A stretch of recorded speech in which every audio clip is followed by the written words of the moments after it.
이처럼 금융지주사들은 역대급 실적을 내면서 배를 불리고 있는데 서민의 삶은 더 팍팍해지고 있습니다. 지난해 채무조정액이 가장 많은 규모를 기록했습니다. 계속해서 권준수 기자와 자세히 알아봅니다. 쉽게 말하면 정부에서 빚을 깎아준 건데 네. 채무조정액 얼마나 됩니까? 네, 흔히 개인별 채무 조정은 빚을 갖고 있지만 연체가 석 달 이상 된 경우 원금과 이자를 깎아주는 방식으로 진행되는데요. 네. 이 금액이 지난해 역대 최대인 3조 4,784억 원을 기록했습니다. 1년 전보다는 약 15% 늘어났고 5년 전과 비교했을 때 2배 이상 많아졌는데요. 1인당 평균 채무 조정액도 4천만 원을 넘겼습니다.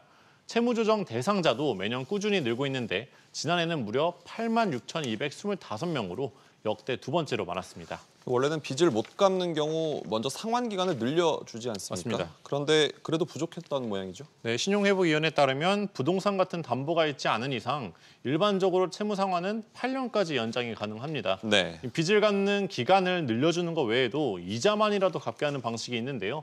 만약 그것도 힘들다고 하면 기초생활수급자나 사회 취약계층의 경우 이처럼 원금까지 감면해 줍니다.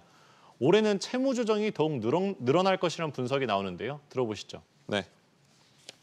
금리를 올려놓으니 이 서민과 자영업자는 또 한 번 시련을 겪게 되는 거죠. 코로나 거기에 이제 다시 대출 금리 인상까지 겹치면서 아마 올해는 더 부채 부담 능력이 더욱 악화되지 않을까. 다음 달에는 자영업자 대출 만기 연장 종료도 앞두고 있는데 네. 걱정이죠. 네, 금융당국은 우선 대출 만기 연장과 이자 상환 유예를 원칙으로 정해놓고 이에 따른 연착륙 방안으로 채무 조정을 고려 중입니다. 네. 문제는 코로나 이후 개인 사업자 중 다중 채무자가 2배 넘게 늘었다는 점입니다.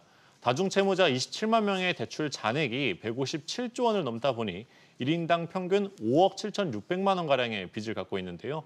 대규모 부실 사태가 우려되는 상황입니다. 네. 이와 관련해 홍남기 경제부총리는 오늘 국회에서 이번 달 말이나 다음 달 초까지 연장 여부를 결정하겠다고 말했습니다. 다만 한 번 더 연장해 주거나 빚을 탕감해 주더라도 재취업이나 재창업 같은 방향으로 최대한 자생 능력을 길러줘야 한다는 게 전문가들의 지적입니다. 잠깐 막는 걸로는 근본적인 해결책이 될 수 없다 이런 얘기겠죠. 네. 김 기자 잘 들었습니다.